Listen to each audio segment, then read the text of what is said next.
सलाम दोस्तों, मैं अमीर हमजा हूं और आपका वेलकम है मेरे चैनल हमजा फ्रॉम डार्क में। आज की वीडियो में मैं आपको एक बहुत ही दिलचस्प क्रीपीपास्ता कहानी सुनाऊंगा जो मैं विक्टिम के नजरिए से नरेट करूंगा। इस कहानी में वो विक्टिम ये दावा करता है कि उसने एक सीरियल किलर का कत्ल किया है, वो भी रात के अंधेरे में ग्रेवयार्ड के बीच।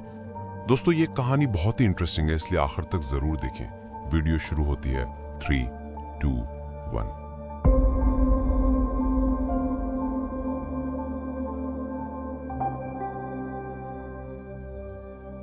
मैं आज भी जब अपनी आंखों के सामने वो पास एंड गो का नियॉन साइन इमेजिन करता हूँ तो मेरे सीने में अजीब सी ठंडक उतरती है। ऐसी ठंडक जो तुम्हारी हड्डियों तक पहुंचती है और तुम्हें बताती है कि तुम ठीक हो, तुम जिंदा हो, लेकिन तुम्हारा वजूद हमेशा के लिए दागदार हो चुका है। मैं यहाँ बिल्कुल ठीक ठाक बैठकर तुमसे बात कर रहा हूँ, लेकिन सच ये है कि पिछले कुछ महीनों में मैंने जो कुछ देखा उसके बाद ठीक ठाक होना मेरे लिए सिर्फ एक लफ्ज रह गया है, एक खोखला लफ्ज। मुझे उस ग्रेवयार्ड शिफ्ट की नौकरी की इतनी जरूरत थी कि मैंने उस वक्त उसकी कुर्बानी को नजरअंदाज कर दिया। तुम जानते हो, हर अच्छी नौकरी, हर अच्छी चीज के पीछे हमेशा कोई ना कोई कुर्बानी छुपी होती है। लेकिन यहाँ कुर्बानी सिर्फ टाइम या नींद की नहीं थी। यहाँ कुर्बानी उस शख्स की थी जिसकी बॉडी उस 84th एवेन्यू पर कुछ दिन पहले मिली थी, एक पुलिस ऑफिसर की। उसी ऑफिसर की मौत की वजह से ये नाइट शिफ्ट की पोजीशन खाली हुई थी और मेरी मजबूरी ने मुझे उस खाली जगह को भरने पर मजबूर कर दिया। तुम सोचो, मैं उस वक्त सिर्फ 18 साल का था, अभी अभी हाई स्कूल से फारिग हुआ था, जहां मेरे दूसरे दोस्त समर वेकेशन एंजॉय कर रहे थे, पार्टी कर रहे थे। मैं अपनी जिंदगी की सबसे बड़ी डेडलाइन के सामने खड़ा था। मेरे वालिद साहब, तुम जानते हो, वो बहुत ट्रेडिशनल इंसान हैं। उनका सीधा रूल था, अगर हाई स्कूल के बाद मेरे घर में रहना है, कॉलेज शुरू होने तक भी, तो तुम्हें नौकरी करनी पड़ेगी। अगर नहीं की तो उनकी जबान में मैं फ्री लोडिंग कर रहा हूँ और वो मुझे घर से बाहर निकालने में एक सेकंड भी नहीं लगाते। और मैं उनकी इस बात को टेस्ट नहीं करना चाहता था। पता है, इंसान की फितरत है कि वो आखिरी वक्त तक चीजों को टाल मटोल करता है। मेरे पास महीने थे तैयारी के लिए, नौकरी ढूंढने के लिए, लेकिन नहीं, मैंने आखिरी हफ्ते तक वेट किया और जब वक्त सर पे आ गया तो मैं पागलों की तरह हर जगह एप्लीकेशन डाल रहा था। और मैं तुम्हें बता दूं, हायरिंग के लिए मैं कोई आइडियल कैंडिडेट नहीं था। मेरी ग्रीन डाइड हेयर, मेरे नाक और होठों पर पियर्सिंग्स, मेरे कानों में गेजेस और मेरे हाथ पर एक अजीब सा स्टिक एंड पोक स्नेक टैटू। तुम सोचो, कौन सी कंपनी ऐसे बंदे को रखेगी? मुझे हर जगह से रिजेक्शन मिल रही थी, हर जगह से।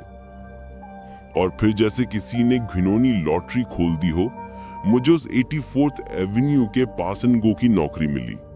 लोग कहते हैं ना कि जब दरवाजे बंद होते हैं तो खिड़की खुल जाती है। मेरे लिए वो खिड़की उस पुलिस वाले के खून से भरी हुई थी। मुझे पता था कि ये एरिया अच्छा नहीं है। 84th एवेन्यू का नाम सुनकर ही लोगों के चेहरों का रंग उड़ जाता था, लेकिन मुझे कोई परवाह नहीं थी। मेरे लिए उस वक्त सिर्फ एक चीज मैटर करती थी, मेरे वालिद साहब की डेडलाइन। मैंने इंटरव्यू दिया। वो मैनेजर, एक मोटा सा थका हुआ आदमी, उसने मेरी तरफ देखा तक नहीं। उसने बस पूछा, रात 11 से सुबह 7 बजे तक अकेले क्या तुम कर लोगे? और मैंने बगैर सोचे कहा, जी कर लूंगा, जरूर कर लूंगा। उस वक्त मुझे लगा कि मैंने जिंदगी की सबसे बड़ी जंग जीत ली है, लेकिन मैं गलत था। मैंने तो बस उस बड़ी जंग के लिए खुद को तैयार कर लिया था।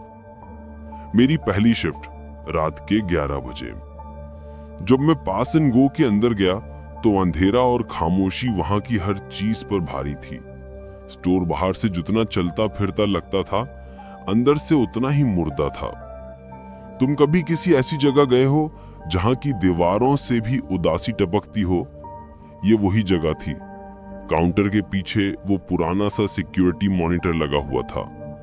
उसमें 8-9 छोटे छोटे बॉक्सेस थे जिनके अंदर स्टोर के मुख्तलिफ हिस्सों की granny black and white footage चल रही थी। उनकी वो हल्की हल्की फ्लिकरिंग आवाज उस खामोशी में किसी दिल की धड़कन जैसी लगती थी जो रुकने वाली हो। पहले 2 घंटे कुछ नहीं हुआ, कुछ भी नहीं। 1-2 ट्रक ड्राइवर्स आए, एक ने कॉफी ली, दूसरे ने सिगरेट्स। उनकी शक्ल पर भी वही थकान और खामोशी थी जो इस जगह पर छाई हुई थी। मैं अकेला खड़ा था, मेरा दिमाग सिर्फ एक ही सवाल पूछ रहा था, क्या तुम यहाँ ठीक हो? क्या तुम यहाँ सच में महफूज हो? तुम जानते हो, जब तुम किसी ऐसी जगह जाते हो जहां कोई खूनी वाकया हुआ हो, तो तुम्हारा जहन वहां की हर चीज को उस वाकये से जोड़ना शुरू कर देता है। वो कैश रजिस्टर, वो काउंटर, वो दरवाजा, हर चीज मुझे चिल्लाकर कह रही थी कि यहाँ कुछ गलत हुआ था। मैंने कोशिश की कि मैं अपनी अटेंशन हटा लूं, अपने फोन पर यूट्यूब खोला, हेडफोन्स लगाए, लेकिन उस रात की खामोशी इतनी ताकतवर थी कि वो मेरे हेडफोन्स में से भी घुसकर मेरे कानों में गूंज रही थी। रात के 2 बजे मैंने पहली बार सीसीटीवी फुटेज की तरफ गौर से देखा। वहां कोई नहीं था, सिर्फ खाली शेल्व्स, खाली आयल्स, लेकिन एक अजीब सा करंट था उस फुटेज में, एक अजीब सा सुकून, जो सुकून नहीं था बल्कि किसी तूफान से पहले की खामोशी थी। मैंने अपने आप से कहा कि भाई रिलैक्स हो जा, तुम एक कन्वीनियंस स्टोर में हो, कोई घोस्ट स्टोरी नहीं चल रही। लेकिन फिर मुझे उस मैनेजर की बात याद आई। उसने मुझे सिर्फ ग्रेवयार्ड शिफ्ट का टाइम बताया था। उसने मुझे ये नहीं बताया कि मुझे क्या करना है। ना उसने मुझे कोई सिक्योरिटी प्रोटोकॉल समझाया, जैसे उसको पता था कि इस शिफ्ट पर कोई जरूरत नहीं है, या जैसे वो आने वाले वाकये के लिए तैयार ही नहीं कर रहा था। रात के 3 बजे, ये वो वक्त होता है जब शहर का हर शख्स सो जाता है, जब सारी आवाजें थम जाती हैं और जब वो आवाजें आती हैं जिन्हें तुम दिन की रोशनी में सुनने की हिम्मत नहीं कर सकते। मैं काउंटर के पीछे एक पुराना सा न्यूज़पेपर उठाकर देख रहा था, वही न्यूज़पेपर जिसमें उस पुलिस ऑफिसर के मर्डर की खबर थी। मुझे उस ऑफिसर का नाम याद नहीं, सिर्फ उसकी तस्वीर याद है, एक खुश मिजाज चेहरा, और उस तस्वीर के पास लिखा था कि उसकी मौत 84th एवेन्यू पर इसी पास एंड गो के नजदीक एक रोड साइड चेक के दौरान हुई थी। लेकिन डिटेल्स मिस्ट्री थे, कोई विटनेस नहीं, कोई सॉलिड क्लू नहीं, सिर्फ एक ट्रक ड्राइवर के बारे में हल्की सी र्यूमर थी। मैंने वो न्यूज़पेपर वापस रखा और अपनी चेयर पर बैठ गया। थकान से मेरी आंखें बंद होने लगी थी। मैंने सोचा बस थोड़ी देर और फिर सुबह हो जाएगी। और फिर 3:17 बजे वो हुआ। स्टोर का फ्रंट डोर खुला। अजीब बात यह थी कि फ्रंट डोर खुलने की वो चर की आवाज आई जो हर बार आती है, लेकिन उसके साथ ही कोई बेल नहीं बजी। यानी तुम जानते हो, कन्वीनियंस स्टोर में हमेशा डोर पर एक छोटी सी बेल लगी होती है जो कस्टमर के आने की आवाज देती है। वो बेल उस दिन से पहले और उस दिन के बाद हमेशा बजती थी, लेकिन उस वक्त वो बिल्कुल खामोश थी। मैं उठा। मेरे दिल की धड़कन इतनी तेज हो गई थी कि मुझे लगा वो स्टोर की खामोशी को भी चीर देगी। मैंने काउंटर के ऊपर से देखा, अंदर कोई था।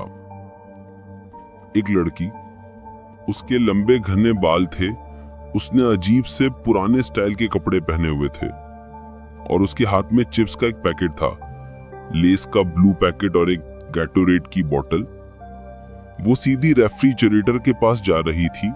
उसका चलने का तरीका थका हुआ था, जैसे उसने बहुत लंबा सफर किया हो। मैंने अपने आप को संभाला। शायद बैल खराब हो गई होगी, मैंने सोचा। रात की कस्टमर है।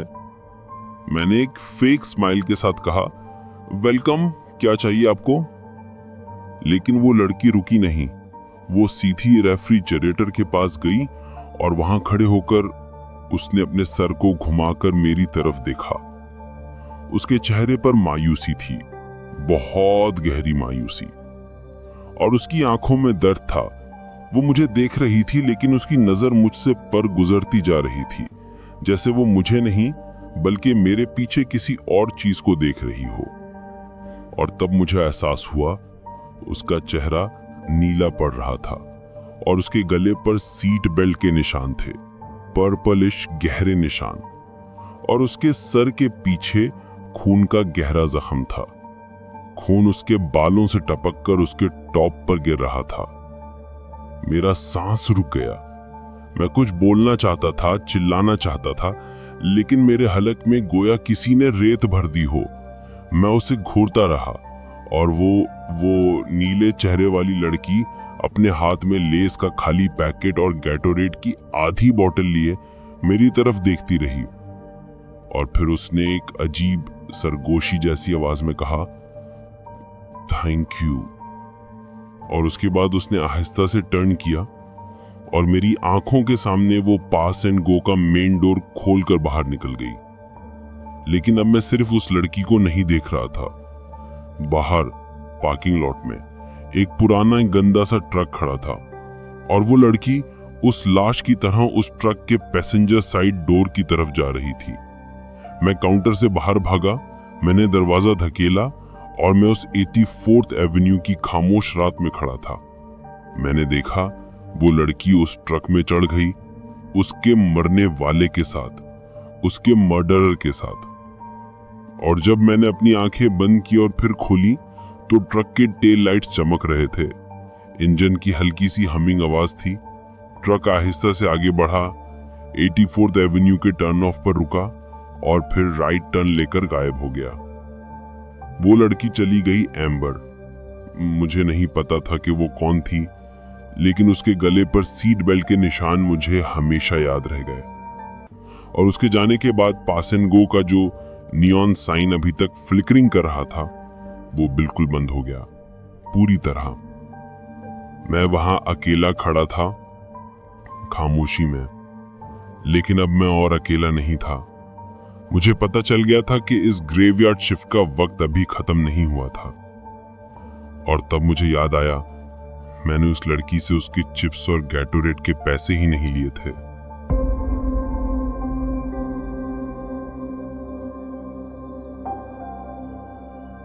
मैं उस रात वहां खामोशी में खड़ा था, जहां अभी कुछ लम्हे पहले एक मुर्दा लड़की अपने कातिल की गाड़ी में बैठकर गायब हो गई थी।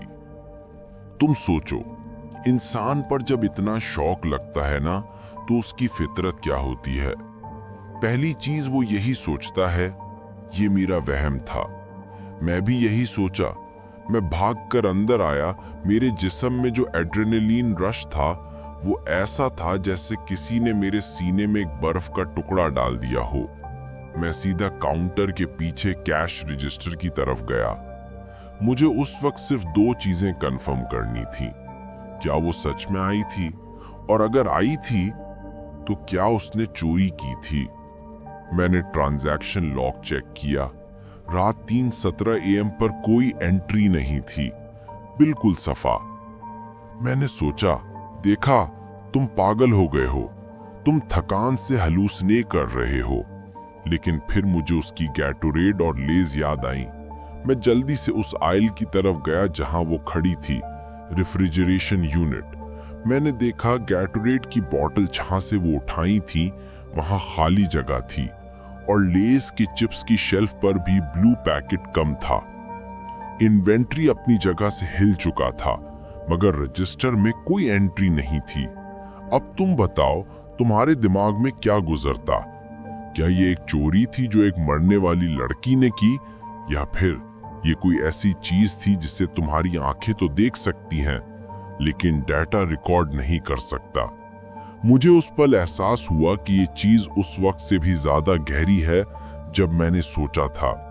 ये सिर्फ एक घोस्ट नहीं था, ये उस वाकये का एक इम्प्रिंट था जो बार बार उसी जगह पर प्ले हो रहा था। मेरा अगला कदम प्रिडिक्टेबल था। मैं सीधा सिक्योरिटी मॉनिटर की तरफ गया, वो पुराना granny black and white monitor. मैंने उसकी रिकॉर्डिंग रिवाइंड करना शुरू की। मेरा हाथ कांप रहा था।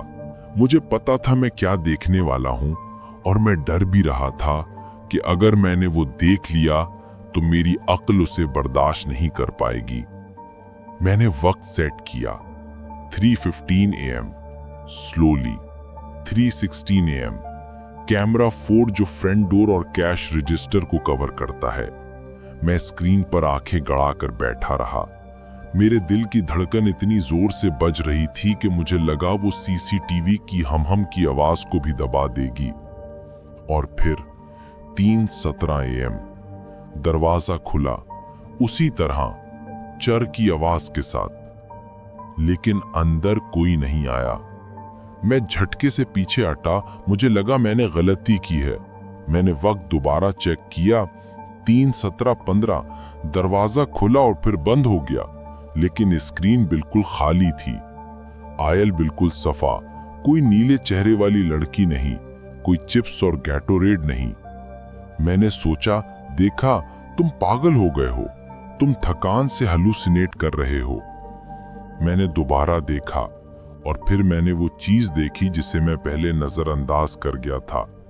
जब दरवाजा खुला और बंद हुआ, उस वक्त कैमरा 4 की फुटेज में जहां दरवाजे का हैंडल है वहां एक हल्का सा डिस्टॉर्शन आया, जैसे पानी की लहर गुजरती हो। और उसके फौरन बाद कैमरा 7 की स्क्रीन पर, जो गैटोरेड आयल को कवर करता है, एक तेज छोटा सा साया गुजरा। इतना तेज कि अगर तुम पलक झपकाओ तो मिस कर दो। लेकिन मैं उस वक्त सांस भी नहीं ले रहा था।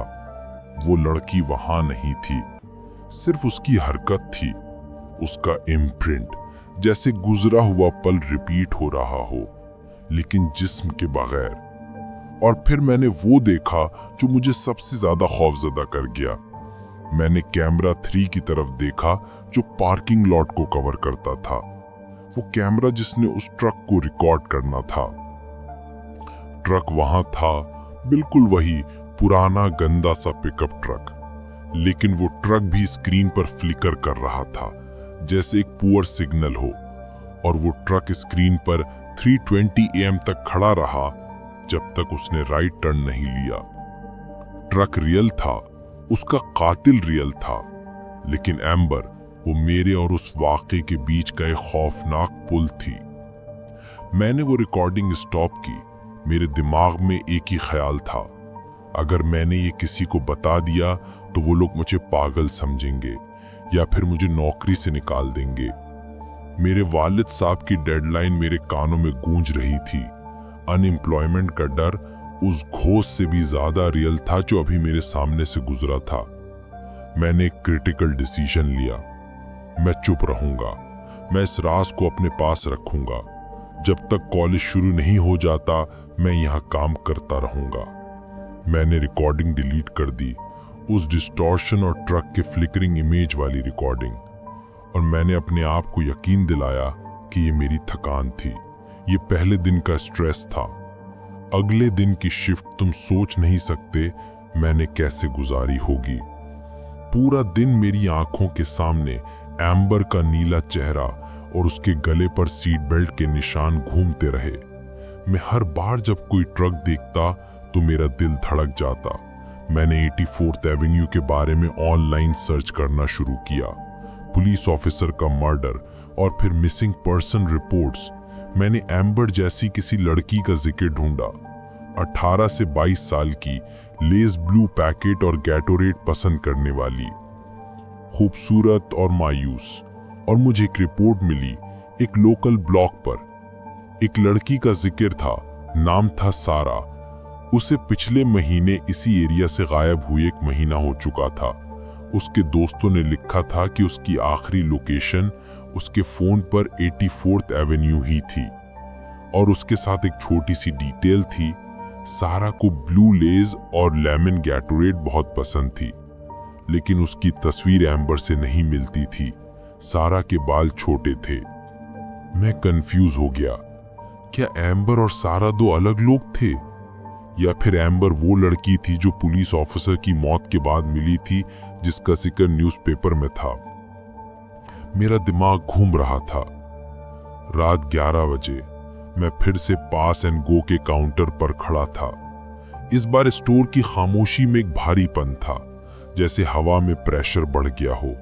मैं हर मिनट हर सेकंड क्लॉक पर देख रहा था और मैंने खुद से वादा किया कि मैं 3:17 AM से पहले ही बाहर चला जाऊंगा। मैं उस घिनौने वाक़े का विटनेस नहीं बनना चाहता था। लेकिन तुम जानते हो, डर तुम्हें वो चीजें करने पर मजबूर करता है जो तुम करना नहीं चाहते। जब 2:30 बजे तो मेरे दिल की धड़कन आहिस्ता आहिस्ता घटने लगी। एक पुराना नशा मेरे सर पर चढ़ गया, क्यूरियोसिटी। मैं देखना चाहता था कि क्या वो आज फिर आएगी। मैं देखना चाहता था कि क्या वो ट्रक वापस आएगा। 3:10 मैंने CCTV मॉनिटर की तरफ देखा। 3:15 मेरी सांस रुक गई। मैं सीधा खड़ा हो गया और फिर 3:17 से सिर्फ 30 सेकंड पहले वो हुआ। इस बार दरवाजा नहीं खुला, इस बार कोई आहट नहीं आई। इस बार मुझे पीछे स्टोर रूम की तरफ से एक भारी मेटल रगड़ने की आवाज आई। स्क्रीच, ऐसी आवाज जैसे किसी ने लोहे को लोहे पर घिस दिया हो। ये आवाज एम्बर की नहीं थी, ये आवाज ट्रक की नहीं थी, ये आवाज किसी इंसान की थी। मेरे होश उड़ गए। मैं नीचे बैठ गया। 911 डायल करने का ख्याल आया, लेकिन फिर मैंने सोचा कि अगर ये सिर्फ चूहा हुआ तो मैं कितना बेवकूफ लगूंगा और मुझे नौकरी से निकाल देंगे। और फिर मजबूरी ने मुझसे गलत फैसला करवाया। मैंने टॉर्च उठाई जो काउंटर के नीचे पड़ी थी और मैं आहिस्ता आहिस्ता उस अंधेरे धूल से भरे स्टोर रूम की तरफ बढ़ने लगा। वहां आहिस्ता आहिस्ता थोप थोप की आवाज आना शुरू हो गई थी, जैसे कोई जख्मी हाल में जमीन पर घसीट रहा हो। स्टोर रूम का दरवाजा बंद था, लेकिन उसके दरमियान एक छोटा सा गैप था। मैंने अपनी आंख उस गैप से अंदर की तरफ लगाई। अंदर गहरा अंधेरा था और मैंने वो महसूस किया जो मैं पहली रात भूल गया था, डीजल और सूखे खून की अजीब सी खुशबू। मैंने दरवाजा थोड़ा सा खोला। स्क्रीच आवाज आई और फिर मैंने टॉर्च ऑन की। रोशनी सीधी उस खाली स्टोर रूम के अंदर गई और मेरा डर मेरे खून में उतर गया। वहां फर्श पर काली गंदी इंजन ऑयल का एक छोटा सा पडल बना हुआ था। उस पडल के बिल्कुल बीच में एक भारी लोहे का टूल पड़ा था, जैसे कोई व्रेंच या पाइप हो। और उस टूल के बगल में शेल्फ पर बिल्कुल सही जगह पर एक लेस का ब्लू पैकेट रखा था, वो पैकेट जो कल रात चोरी हुआ था। मैंने आहिस्ता से आगे बढ़कर वो पैकेट उठाया। वो हल्का था, खाली था, लेकिन उस पर गीली मिट्टी और खून के छोटे छोटे निशान थे। और जब मैंने वो पैकेट उठाया, तब मैंने सुना, मेरे कानों के बिल्कुल करीब, मेरे कांपते हुए कान में एक खड़खड़ाहट और गहरी आवाज ने सरगोशी की, मेरा नाम एम्बर नहीं है। और उस आवाज के साथ ही स्टोर रूम की पुरानी गंदी लाइट एक झटके से टूट गई। टोटल अंधेरा, और उस अंधेरे में मुझे सिर्फ एक ही चीज महसूस हुई, किसी का भारी गर्म सांस मेरे गर्दन पर पड़ रहा था।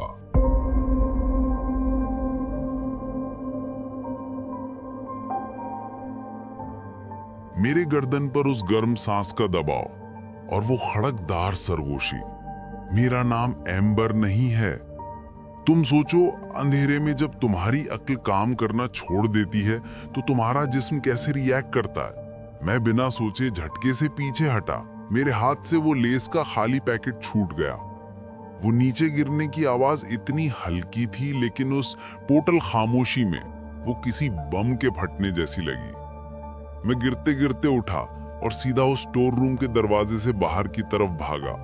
अंदर से अब कोई आवाज नहीं आ रही थी, सिर्फ उस टूटी हुई लाइट का फिलामेंट अभी भी हल्का सा चमक रहा था, जैसे कोई जख्मी आंख अभी भी मुझे घूर रही हो। मैं बाहर निकलकर दरवाजा बंद किया, लेकिन अब मैं सिर्फ बंद नहीं करना चाहता था, मैं उसे लॉक करना चाहता था। मैंने अपने पॉकेट में हाथ डाला, चाबी वहां थी। मैनेजर ने मुझे स्टोर रूम की चाबी दी थी, लेकिन हमेशा यही कहा था कि इसे खुला रखा करो ताकि इन्वेंट्री वक्त पर अंदर जा सके। उस वक्त मुझे उसकी उस लापरवाही पर गुस्सा नहीं आया, मुझे उसकी उस हिदायत पर खौफ आया। मैंने चाबी घुमाई, टिक। लॉक लग गया। मैंने दरवाजे पर पीठ लगा दी और वहीं ठंडी जमीन पर बैठ गया। मेरा दिल मेरे पसलियों को तोड़ने की कोशिश कर रहा था। मेरा नाम एम्बर नहीं है, ये सरगोशी मेरे दिमाग में बार बार रिपीट हो रही थी। पहली रात जब वो लड़की आई तो मैंने उसे एम्बर कहकर पुकारा था। जब मैंने उस ट्रक के बारे में सोचा था तो उसको एम्बर का नाम दे दिया था। क्या उसने मेरे जहन में सुन लिया था? क्या वो इस बात पर गुस्सा थी कि मैंने उसे गलत नाम दिया था? मैंने हिम्मत की, मैं उठा, कैश काउंटर पर वापस आया। मेरा शिफ्ट अभी भी खत्म नहीं हुआ था। सुबह 7 बजे से पहले मैं यहां से हिल नहीं सकता था। मैंने फिर से लेस का पैकेट देखा, वो नीचे पड़ा था। मैंने उसे उठाया। वो गीली मिट्टी और सूखे खून के निशान, ये वो चीजें थीं जो डिजिटल स्क्रीन पर नहीं आई थी। ये हकीकत थी और ये हकीकत मुझे बता रही थी कि वो लड़की, वो एंटिटी उस वाकये की फिजिकली भी वजूद रखती है। मैंने अपने फोन में वो मिसिंग पर्सन रिपोर्ट दोबारा खोली। सहरा, छोटे बाल, ब्लू लेज, गैटोरेड। और फिर मैंने वो किया जो मुझे पहली रात ही करना चाहिए था। मैंने उस ट्रक ड्राइवर के बारे में सोचा, वो पुलिस ऑफिसर का मर्डर। मैंने ऑनलाइन क्राइम रिपोर्ट सर्च किए, 84th Avenue murder truck driver. और तब मुझे एक छोटी सी डिटेल मिली, बहुत पुरानी छोटी सी डिटेल जो किसी ने नजरअंदाज कर दी थी। पुलिस ऑफिसर को जिस ड्राइवर ने मारा था उसकी पहचान नहीं हो सकी थी, लेकिन उस ट्रक में से एक छोटी सी चीज मिली थी, एक आईडी कार्ड। वो आईडी कार्ड झूठा था, लेकिन उस पर एक नाम था, अमर। अमर, AMAR। और मैं उस लड़की को एम्बर कह रहा था। अजीब सी सिमिलैरिटी थी। क्या ये लड़की उस ट्रक ड्राइवर अमर की कोई रिश्तेदार थी या कोई और? मेरा दिमाग घूम गया। ये सिर्फ एक घोस्ट नहीं थी, ये एक कॉम्प्लेक्स खूनी पजल की जिसका मैं नौजवान हिस्सा बन चुका था। मैंने शिफ्ट खत्म की। सुबह की पहली रोशनी आई। जब मैनेजर आया तो मैंने उससे मिलने की कोशिश की। सर, मुझे आपसे जरूरी बात करनी है, मैंने कहा। मेरी आवाज कांप रही थी। उस मोटे थके हुए मैनेजर ने मेरी तरफ देखा तक नहीं। क्या है? मैंने तुम्हें कितनी बार कहा है कि मुझे सुबह सुबह डिस्टर्ब मत किया करो, मैं पूरा दिन जगा रहता हूँ। रात को यहाँ कुछ अजीब हुआ था। एक लड़की आई थी और वो एक मुर्दा लड़की थी और वो ट्रक। मैनेजर ने फाइनली मेरी तरफ देखा। उसकी आंखें लाल थीं, उसके चेहरे पर गुस्सा था। देख सुन, उसने अपना हाथ काउंटर पर जोर से मारा। ये 84th एवेन्यू है, यहाँ लोगों का आना जाना लगा रहता है। मैं तुम्हारी इन ड्रग्स वाली कहानियों में बिलीव नहीं करता। तुम्हें नौकरी चाहिए ना, तो चुपचाप अपना काम करो। अगर दोबारा यही बकवास की तो तुम्हारी जगह बाहर एक लंबी लाइन लगी हुई है दूसरे फ्री लोडिंग बच्चों की। उसका लफ्ज फ्री लोडिंग मुझे वापस मेरे वालिद साहब की डेडलाइन पर ले गया। मैं चुप हो गया। मुझे पता चल गया था कि मैं अकेला हूं, कोई मेरी मदद नहीं करेगा। मैंने उस राज को अपने सीने में दफना लिया, लेकिन वो राज अब बदला ले रहा था। तीसरी रात में फिर वहीं खड़ा था, 11 बजे। इस बार मैंने सेफ्टी को अपनी प्रायोरिटी बना लिया था। मैंने स्टोर रूम के दरवाजे को लॉक किया, अपने फोन पर GPS और 911 को रेडी रखा और फिर मैंने CCTV मॉनिटर की तरफ देखा। मैंने उस मॉनिटर में एम्बर/सैरा की फ्लिकरिंग इमेज को ढूंढना शुरू किया। मैंने देखा उस रात वो फ्लिकर सिर्फ 3:17 AM पर नहीं आता। वो फ्लिकर हर वक्त आता है, लेकिन इतना तेज कि नॉर्मल आंख उसे प्रोसेस नहीं कर पाती है। जब मैंने फुटेज को स्लो मोशन में चलाया तो मुझे एहसास हुआ कि वो एंटिटी स्टोर में हर वक्त है, हर खाली आयल में, हर खाली कॉर्नर में। वो सिर्फ 3:17 AM पर अपना वाक्य प्ले करती है, बाकी वक्त वो मुझे घूर रही है। रात 2 बजे मैंने पहली बार फिजिकल चीज होते हुए देखी। स्टोर का म्यूजिक सिस्टम बंद था, लेकिन अचानक उसमें से हल्की सी आवाज आई, जैसे कोई पुराना रेडियो ट्यूनिंग कर रहा हो। श, श, श। और फिर एक गहरी खड़कती हुई औरत की हंसी गूंजी। मुझे लगा मेरे कानों में खून जम जाएगा। मैंने फौरन पावर ऑफ करने की कोशिश की, लेकिन प्लग इतनी ऊपर था कि मैं वहां तक नहीं पहुंच पाया। और वो हंसी बढ़ती गई, तेज और गहरी। जब मैं स्टूल पर चढ़कर प्लग निकालने लगा तब मैंने देखा वो हंसी म्यूजिक सिस्टम से नहीं आ रही थी, वो आवाज स्टोर के स्पीकर से नहीं आ रही थी। वो आवाज उस सीसीटीवी मॉनिटर के छोटे से स्पीकर से आ रही थी। मैंने फौरन मॉनिटर म्यूट किया और हंसी बंद हो गई। मेरा सर चक्कर खा रहा था। ये एंटिटी सिस्टम को हैक कर रही थी, ये डिजिटल दुनिया में घुस रही थी। मैं वापस काउंटर पर आया और वहां कैश रजिस्टर के पास स्क्रीन पर मही लेस का ब्लू पैकेट रखा हुआ था, लेकिन इस बार वो पैकेट भरा हुआ था, पूरा भरा हुआ, और उस पर पानी के छोटे छोटे ड्रॉप्स थे, जैसे ताजा पानी हो। मैंने उसे उठाया। वो ठंडक मेरे हाथ में महसूस हुई, बिल्कुल फ्रीजर से निकलने जैसे ठंडा पैकेट। और उस पैकेट पर उंगली से खुरदुरी हुई एक छोटी सी लाइन लिखी हुई थी, रोमन उर्दू में। मेरा नाम अमर ने भुलवाया था। अमर, ट्रक ड्राइवर, वो कातिल। उसने इस लड़की का नाम भुलवा दिया था और इस वजह से वो लड़की अमर के बदले मुझसे कह रही थी। और उस पैकेट के नीचे कैश रजिस्टर की स्लिप पर एक छोटा सा नंबर लिखा था, 8421। मैं समझ गया, 84th एवेन्यू और शायद 21 साल या 21 नंबर का ट्रक। मैंने सोचा, अगर ये मेरे साथ खेल रही है तो इसका मकसद क्या है? क्या ये मुझसे अमर को ढूंढने को कह रही है? मेरे दिमाग में एक जुनून सा सवार हो गया। मैंने 8421 को गूगल किया। पहली entry 8421 east county line road. ये एड्रेस पास एंड गो से 15 मिनट की दूरी पर था और उसके साथ एक छोटी सी डिटेल थी, site of recent police investigation. मैं उठा। मेरे हाथ में अब लेस का पैकेट था। ये सिर्फ एंटिटी नहीं थी, ये एक क्लू था। अब मैं चुप नहीं रह सकता था। मैं अमर को ढूंढना चाहता था। अगर वो लड़की मेरे सिस्टम में घुस सकती है तो मैं उसके सिस्टम में घुस सकता हूं। मैंने अपने कार की चाबी उठाई। सुबह होने में अभी 2 घंटे थे। मैं 8421 ईस्ट काउंटी लाइन रोड जाना चाहता था। मैं उस कत्ल की जगह पर जाना चाहता था जिसका जिक्र न्यूज़पेपर में था।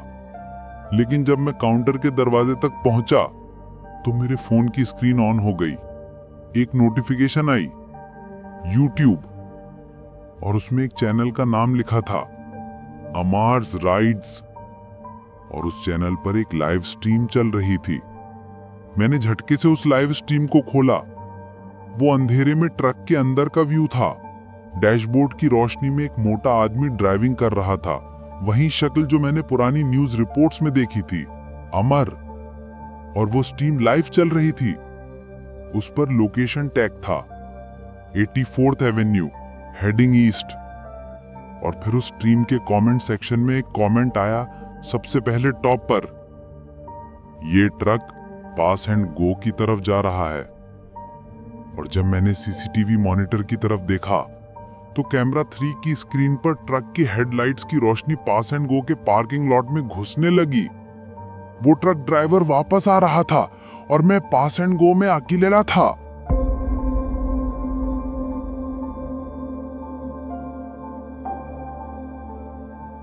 अमर का रिवॉल्वर मेरे सर पर लगा हुआ था। उसका गुस्सा अब जुनून बन चुका था। वो मुझे मारना चाहता था, लेकिन उसके दिल में अब भी एम्बर का डर था। उसके लफ्ज मेरे सीने में खंजर की तरह उतर चुके थे। तुमने भी तो छुपाया था ना, नौकरी के लिए। ये सच था। मैं उस वक्त डर और अपनी मजबूरी के दोराहे पर खड़ा था। अगर मैं चुप रहता तो अमर मुझे मारता, और अगर मैं गोली चलाता तो मैं भी खूनी बन जाता। उस पल मैंने हिम्मत की। मुझे अमर की आंखों में सुकून नहीं, डर दिखाना था। 8421 ईस्ट काउंटी लाइन रोड, मैंने जोर से कहा। तुम्हारा दूसरा शिकार वहीं है। तुम वहीं गए थे। पुलिस ऑफिसर का फोन वहीं छुपा हुआ है। अगर तुम मुझे मारते हो तो मैं वहां लाइव स्ट्रीम करूंगा और सबको पता चल जाएगा कि तुमने क्या किया है। अमर हल्का सा हिला। शौक, उसका हाथ कांपा और रिवॉल्वर मेरे सर से हट गया। तुम्हें ये सब कैसे पता? तुम्हारी राइट्स की लाइव स्ट्रीम मैंने हिम्मत की। उसमें लड़की का मैसेज, तुम्हारे ही शिकार ने तुम्हारा राज उजागर किया है। तुम अब भी लाइव हो अमर। अमर ने झटके से अपना फोन निकाला। अमर्स राइट स्क्रीन पर चमक रहा था। 15 व्यूअर्स। उसके चेहरे पर जुनून अब पुलिस और जेल के डर में बदल चुका था। और उस वक्त एम्बर की सरगोशी मेरे कानों में आई। अब वो डिजिटल खरकती नहीं थी, वो साफ थी। 911 को उसी एड्रेस पर बुलाओ, उसका वक्त पूरा हो गया है। मैंने अपने फोन पर 911 डायल किया। अमर मुझे घूर रहा था। उसका गुस्सा अब फरार में बदल चुका था। वो भागा दरवाजे की तरफ। मुझे पता था अगर मैं ये नहीं करता तो सुबह तक मेरा वजूद ही नहीं बचता। मैं पास एंड गो के काउंटर के पीछे खड़ा था। रिवॉल्वर मेरे हाथ में था। अमर गाड़ी में बैठ गया। इंजन स्टार्ट हुआ और मैंने रिवॉल्वर उठाया और गाड़ी के टायर पर गोली चला दी। बैंग! आवाज से पूरा स्टोर काम किया। टायर फट गया। अमर की गाड़ी रुक गई। मैं जानता था कि वो वापस आएगा और इस बार वो सिर्फ गोली नहीं चलाएगा। अमर की चीख सुनाई दी। वो दर्द से नहीं, गुस्से से चीख रहा था। तुम्हें क्या लगता है तुमने क्या किया है? ट्रक का दरवाजा खुला। अमर बाहर निकला। उसके चेहरे पर खून था। उसके हाथ में रिवॉल्वर था। वो लंगड़ाते हुए मेरी तरफ आने लगा। उसकी आंखों में सिर्फ कत्ल की नजर थी। मैं मरना नहीं चाहता था। मैंने एम्बर की आवाज सुनी। उसने अमर के पीछे से सरगोशी की। वो तुम्हारा नाम भी भूल जाएंगे। अमर ने झटके से पीछे घूमा। उसने गोली चलाने की कोशिश की, लेकिन उसकी नजर उस एंटिटी को ढूंढ रही थी जो वहां मौजूद नहीं थी। और इस 1 सेकंड के मौके का फायदा मैंने उठाया। मैंने गोली चलाई। निशाना नहीं लिया, बस ट्रिगर दबा दिया। बैंग! मैंने आंखें खोली। अमर जमीन पर गिरा हुआ था। उसके सीने पर गहरा खून बह रहा था। उसका रिवॉल्वर उसके हाथ से छूट गया था। उसकी सांस रुक गई थी। अमर मर चुका था। पास एंड गो के एसफॉल्ट पर अमर का जिस्म बिल्कुल नीला पड़ रहा था। मैं हिल नहीं पाया। रिवॉल्वर मेरे हाथ से छूटकर जमीन पर गिर गया। मैं खूनी बन चुका था। सायरन की आवाज आई। पुलिस की गाड़ी, जोर से आती हुई रोशनी। मैं वहां खड़ा रहा, फ्रोजन। मैं हाथ ऊपर करके खड़ा हो गया। अपनी हार मान ली। उसने गोली चलाई, मैंने जोर से चिल्लाया। उसने मुझे मारना चाहा। जब मैं हथकड़ी लगवा रहा था तब मैंने एम्बर को फिर देखा। वो सीसीटीवी मॉनिटर की तरफ देखी। उसका फ्लिकर अब बिल्कुल शांत था। उसका चेहरा अब नीला नहीं था। उसके चेहरे पर एक हल्की सी मुस्कुराहट थी। उसने सरगोशी की, शुक्रिया। और उसी के साथ अमर की लाइव स्ट्रीम जो अभी तक चल रही थी, डिस्कनेक्ट हो गई। पुलिस मुझे गाड़ी में बिठाकर ले गई। पूरा सुबह मैं पुलिस स्टेशन में था। इंटेरोगेशन, वही सवाल। मैंने एम्बर का जिक्र नहीं किया, घोस्ट का जिक्र नहीं किया। मैंने सिर्फ सेल्फ डिफेंस का जिक्र किया और अमर के गुनाहों का जिक्र किया। मैंने उनको अमर के फोन पर अमर्स राइट्स की लाइव स्ट्रीम दिखाई। मेरा स्टेटमेंट और एविडेंस मैच हो रहा था। अमर के सीने में जो गोली लगी थी वो पुलिस ऑफिसर के रिवॉल्वर से चली थी। मेरा ट्रायल हुआ, लेकिन सेल्फ डिफेंस की वजह से और अमर के क्रिमिनल रिकॉर्ड की वजह से मुझे बरी कर दिया गया। मैं बच गया था। मेरे वालिद साहब की डेडलाइन पूरी हो गई थी। मैं अब कॉलेज जा सकता था, लेकिन मैं बच तो गया था, या कम से कम मुझे ऐसा लगा।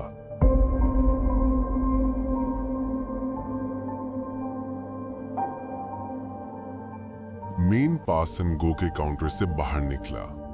अमर की लाश जमीन पर पड़ी थी और मेरे जिस्म पर पुलिस ऑफिसर के रिवॉल्वर से चली हुई 2 गोली की आवाज का बोझ था। पुलिस की सायरन्स की रोशनी में मैं वहां खड़ा था, हाथ ऊपर करके, एक मजबूर, खूनी गवाह। पुलिस ने मुझे गिरफ्तार किया। इंटेरोगेशन, ढेरों सवाल। मैंने एम्बर या गोस्ट का जिक्र नहीं किया। मैं पागल नहीं कहलाना चाहता था। मैंने सिर्फ वो फैक्ट्स दिए जो मेरे सेल्फ डिफेंस को मजबूत करते थे। अमर का डबल मर्डर का राज, लाइव स्ट्रीम का सबूत, और उसने पुलिस ऑफिसर के सर्विस वेपन से मुझे मारने की कोशिश की। मैंने उन्हें अमर की लाइव स्ट्रीम दिखाई, वो डिजिटल फुटप्रिंट जिसे अमर ने छुपाना चाहा था।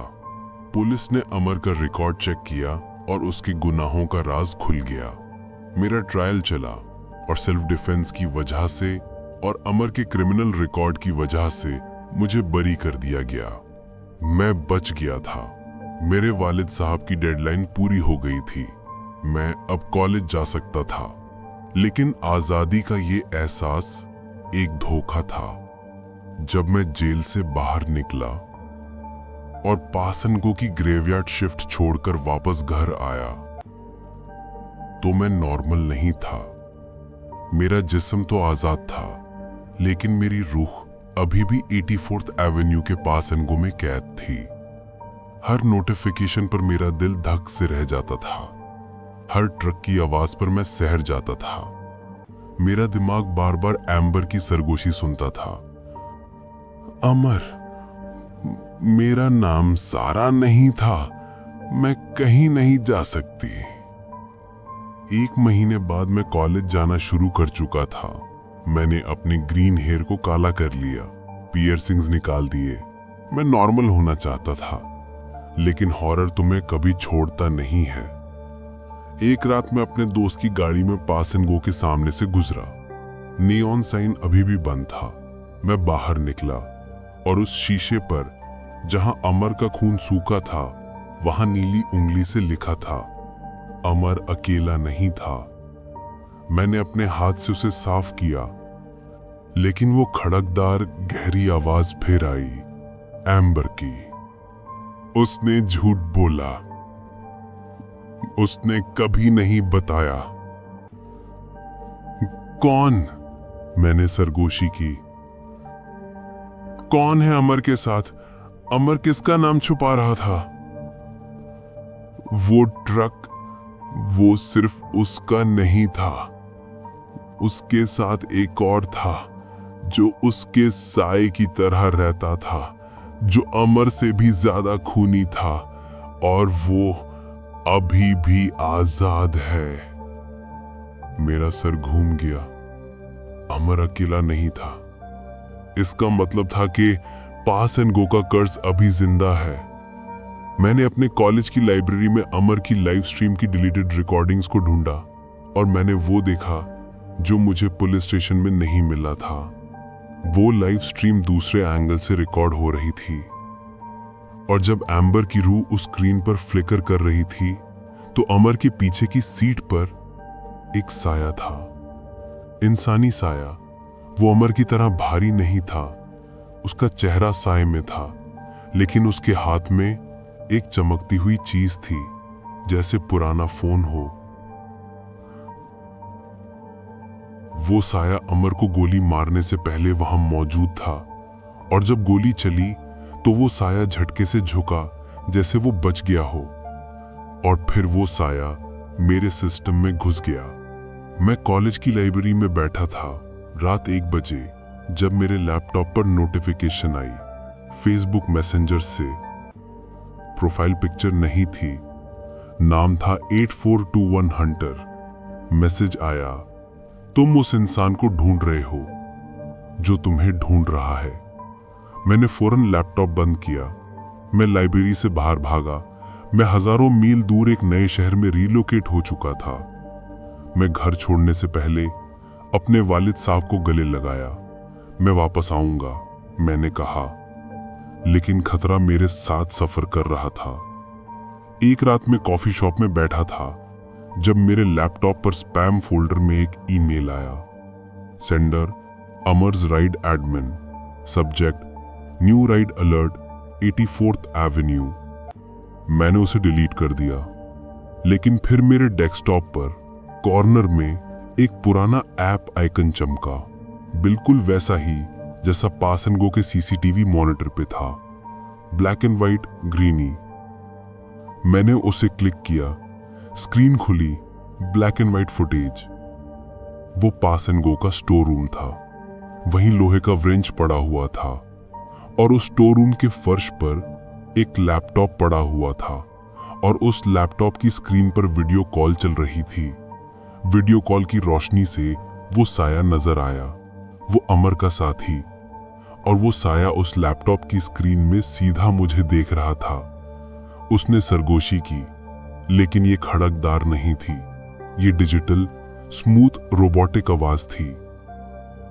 हम तुम्हें ढूंढेंगे, हमारी गाड़ी में अभी भी एक सीट खाली है। और उसके बाद मेरा लैपटॉप ऑफ हो गया पूरी तरह से। आज भी जब फोन की नोटिफिकेशन आती है मेरा दिल धक से रह जाता है। मैं कॉलेज में कंप्यूटर साइंस पढ़ रहा हूं, लेकिन मेरा मकसद सिर्फ एक है, उस साय को ढूंढना जिसका नाम अमर ने छुपा लिया था। मैं उसके सिस्टम में घुसना चाहता हूं और अमर के गुनाहों को मुकम्मल तौर पर खत्म करना चाहता हूं। ग्रेवयार्ड शिफ्ट खत्म हो चुका था, लेकिन हॉरर अभी भी जिंदा था।